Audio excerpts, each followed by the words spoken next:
પિતા અનિલભાઈના મૃત્યુ પહેલાં મફતલાલે કોરા કાગળ પર ખોટી સહીઓ લઈ એક વસિયતનામું બનાવેલું હતું. અનિલભાઈના મૃત્યુ પામ્યા પછી નાના બંને ભાઈઓના ભાગે ગામમાં ઘર સિવાય એક પણ મિલકત એમના નામે નહીં. 50 વીઘા જમીનમાં એકલો મફતલાલનો ભાગ જ હતો. બંને ભાઈઓ માનવ અને મેહુલ શહેરમાં સરકારી નોકરી હોવાથી બાપુજીની ઈચ્છા સમજી આ વસિયતનામાનો સહર્ષ સ્વીકાર કર્યો. 1 વર્ષ થયું. બાપુજીની આજે વરસી હતી. બંને ભાઈઓ કુટુંબ સાથે ગામડે આવેલા. દૂધપાકનું તપેલું ચૂલા પર ચઢાવેલું હતું. મફતલાલનો છોકરો જશો દૂધ હલાવવા ગયો અને તપેલું એના પગ પર પડ્યું. બંને પગે દાઝી જતા હોસ્પિટલમાં દાખલ કરવો પડ્યો. શોકપ્રદ વાતાવરણમાં વરસી તિથિ પૂરી કરી. માનવ અને મેહુલના સંતાનો ભણવામાં કાયમ પ્રથમ નંબરે જ રહે. રોજ સાંજે દીવો કરી, ધૂપ કરી, દત્તબાવની બોલી પછી જ આખું ઘર વાળું કરી. સંસ્કાર એમને કોઠે વણાયેલા લાગે. સામે મફતલાલનો જશો દેશી દારૂ પીવે પછી જ એને રાતે ઊંઘ આવે. સાતમ આઠમે તો જુગાર જાણે એ એકલો જ રમતો હોય એવું કરી નાખી. 10મું ધોરણ જ પાસ કર્યું હોવાથી ઉંમર થઈ પણ અપરિણીત રહેલો.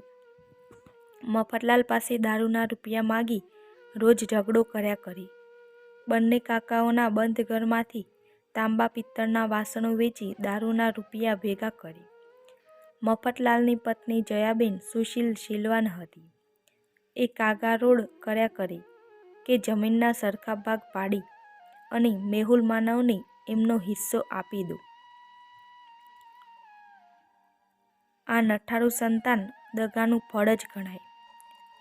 પણ મફતલાલ ધૃતરાષ્ટ્રની જેમ મનથી કશું આપવા તૈયાર થાય જ નહીં. મફતલાલની ઉંમર 60એ પહોંચી. શરીરમાં દરાજ, ખુજલી, કોઢ જેવું સફેદ શરીરે થાય. ડાયાબિટીસના કારણે અનેક રોગોના એંધાણ શરીર પર લાગે. કમજોર દ્રષ્ટિ, બોલતા જીભ થોથવાય, પેશાબની તકલીફો વગેરે અનેક તકલીફો જોવા મળી. મેહુલ અને માનવ સુખી સંસારનો આનંદ માણે. મેહુલ અને માનવના સંતાનો ભણી ઉચ્ચ હોદ્દા પર નોકરી કરે. ઘર વૃંદાવન જેવું જ રાખે. સંસ્કારિતા નજરે દેખાય. જ્યારે જશો મફતલાલના મરવાની વાટ જોઈ બેઠેલો લાગે. મફતલાલને એક દિવસ લોહીની ઉલટી થઈ. મેહુલ અમદાવાદ એમને લઈ આવ્યો. ડૉક્ટરને બતાવ્યું તો અન્નનળીનું કેન્સર છે એમ નિદાન થયું. ધીમે ધીમે મફતલાલનું બોલવાનું બંધ થઈ ગયું. દવાઓ અસર કરતી નહીં. ગામડે લઈ જવાનું નક્કી થયું. એક દિવસ જયાબેને કહ્યું કે પિતૃ મિલકતમાં દગો કરવાથી કોઈનું સારું થયું નથી. તમે બંને નાના ભાઈઓને જમીનમાં ભાગ આપી દો. મફતલાલ મરવાના હતા પણ જમીન આપવા તૈયાર ના થયા. અંતે એક દિવસ જયાબેને કોરા કાગળ પર મફતલાલની સહી લઈ લીધી. નવું એક વસિયત કરાવ્યું. મેહુલ માનવના ભાગે 17 વીઘા જમીન મળે એવું લખાણ કર્યું. મફતલાલનું અવસાન થયું.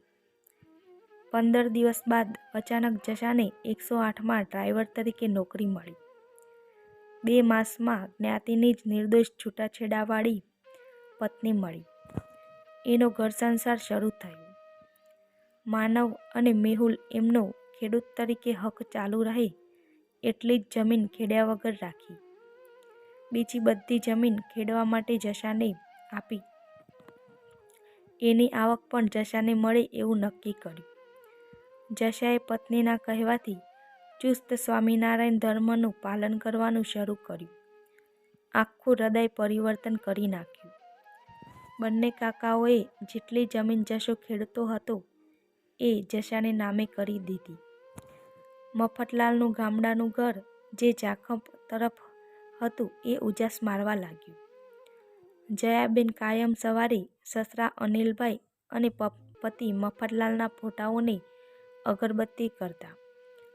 થોડા તિરસ્કારથી મફતલાલના ફોટા સામું જોઈ મનમાં બબડી, તમે જોડે શું લઈ ગયા એ કહો ને, માત્ર પિતૃદોષનું ખરાબ ભારણ જ નહીં. મિત્રો, સ્ટોરી ગમી હોય તો વિડીયોને લાઈક કરજો, કોમેન્ટ કરજો અને ચેનલને જરૂરથી સબસ્ક્રાઈબ કરજો. આભાર.